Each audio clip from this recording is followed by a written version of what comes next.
भाजपा के नेता पिछले 3 महीनों से दिल्ली सरकार पर डीटीसी बसों की खरीद में घोटाले का आरोप लगा रहे थे। इसकी जांच के लिए केंद्र सरकार ने एक जांच कमेटी का गठन किया, जिसने बताया कि घोटाले के आरोप बेबुनियाद हैं। उप मुख्यमंत्री मनीष सिसोदिया और परिवहन मंत्री कैलाश गहलोत ने शनिवार को एक प्रेस कॉन्फ्रेंस के जरिए यह जानकारी दी। उप मुख्यमंत्री ने कहा कि केंद्र की भाजपा सरकार की जांच कमेटी बसों की खरीद में कोई खामी या गड़बड़ी नहीं निकाल पाई है। जांच कमेटी की रिपोर्ट ने यह साफ कर दिया है कि दिल्ली सरकार ईमानदार है।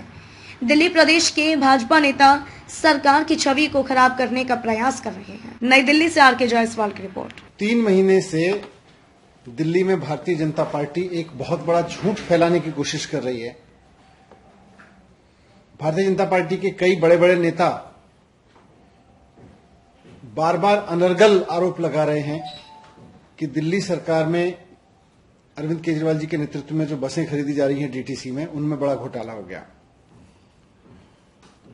अब भारतीय जनता पार्टी के कहने पे केंद्र सरकार ने एक जांच समिति बनाई, एक बहुत हाई लेवल इंक्वायरी कमेटी बनाई भारतीय जनता पार्टी की केंद्र सरकार ने, क्योंकि बीजेपी के नेता दिल्ली में आरोप लगा रहे थे, तो सेंट्रल गवर्नमेंट ने इनके कहने पर इसकी जांच के लिए एक सीनियर लोगों की हाई लेवल जांच कमेटी बनाई। इस जांच कमेटी ने करीब 3000 डॉक्यूमेंट्स इन बसों की खरीद से संबंधित देखे। उन्होंने डॉक्यूमेंट समन किए, उसके बाद उन्होंने क्वेरी पे क्वेरी लगाई, और इन सारी क्वेरीज और 3000 डॉक्यूमेंट्स को पढ़ने के बाद केंद्र सरकार की बनाई हुई जांच समिति इस नतीजे पे पहुंची है कि दिल्ली सरकार में केजरीवाल जी की सरकार ने बसों की खरीद में कोई घोटाला नहीं किया। केजरीवाल जी की सरकार ने बसों की खरीद में ना तो कोई घोटाला किया है और ना किसी ने कोई ऐसा गलत काम किया है जिससे किसी को क्वेश्चन किया जाए या जिससे किसी को कोई नुकसान हुआ हो। भारतीय जनता पार्टी की केंद्र सरकार की रिपोर्ट में यह अब सामने आ गया है कि केजरीवाल सरकार बहुत ईमानदारी से काम करती है। उन्होंने 3000 डॉक्यूमेंट्स देख लिए, क्वेरी पे क्वेरी लगा ली, उसके बावजूद कोई गड़बड़ी नहीं निकाल पाए। उल्टे मानना पड़ा कि अरविंद केजरीवाल जी ईमानदार हैं, अरविंद केजरीवाल जी ईमानदारी की राजनीति करते हैं, अरविंद केजरीवाल जी की सरकार ईमानदारी से चल रही है, अरविंद केजरीवाल जी की सरकार जब बस खरीद रही है तो उसमें कहीं कोई घोटाला नहीं हुआ। अब ये भारतीय जनता पार्टी की केंद्र सरकार की रिपोर्ट खुद मानती है।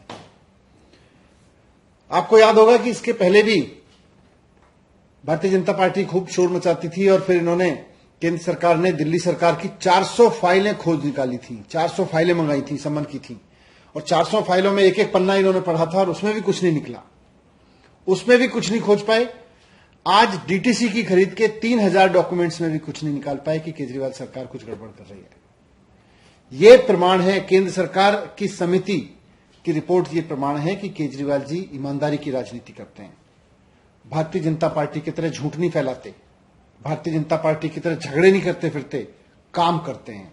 भारतीय जनता पार्टी केवल जो लोग काम करते हैं उनसे झगड़ने का काम करती है। अरविंद केजरीवाल जी जो लोग उनके चुन के भेजते हैं उनके लिए काम करते हैं। आपको यह भी यहां बता दूं कि दिल्ली में 2008 से बसें नहीं खरीदी गई, कांग्रेस सरकार ने नहीं खरीदी। 2015 के बाद हमने जब भी खरीदने की कोशिश की तो कुछ ना कुछ अड़चनें अड़ाई। बहुत तमाम अड़चनों को पार करके अरविंद केजरीवाल जी ने ये टेंडर कराया था और अब बसें आएंगी। दिल्ली वालों के लिए अच्छी खुशखबरी यह है कि भारतीय जनता पार्टी की तमाम टांग अड़ाने की कोशिशों के बावजूद, तमाम अड़चनें खड़ी करने के बावजूद, तमाम आरोप पे आरोप लगाने के बावजूद, जांच कमेटी बनाने के बावजूद अब बसें आएंगी। तो मुझे बहुत खुशी है इस बात की कि दिल्ली के लिए बसें आएंगी। यहां मैं भारतीय जनता पार्टी के नेताओं से भी कहना चाहता हूं कि शर्म आनी चाहिए आप लोगों को कि आप केजरीवाल जी जैसे ईमानदार नेता पर बेईमानी का आरोप लगाते हैं, झूठे आरोप लगाते हैं। आपको माफी मांगनी चाहिए दिल्ली की जनता से, क्योंकि आप सिर्फ केजरीवाल जी पर आरोप नहीं लगा रहे थे, आप केजरीवाल सरकार के काम रोकने का काम नहीं कर रहे थे, बल्कि आप दिल्ली की जनता की बसें खरीदने में रोड़ा अटका रहे थे। आप दिल्ली की जनता के लिए बसें खरीदने में टांग अड़ा रहे थे। आपकी खुद केंद्र सरकार की कमेटी ने माना है कि यह टांग अड़ाना बेकार है।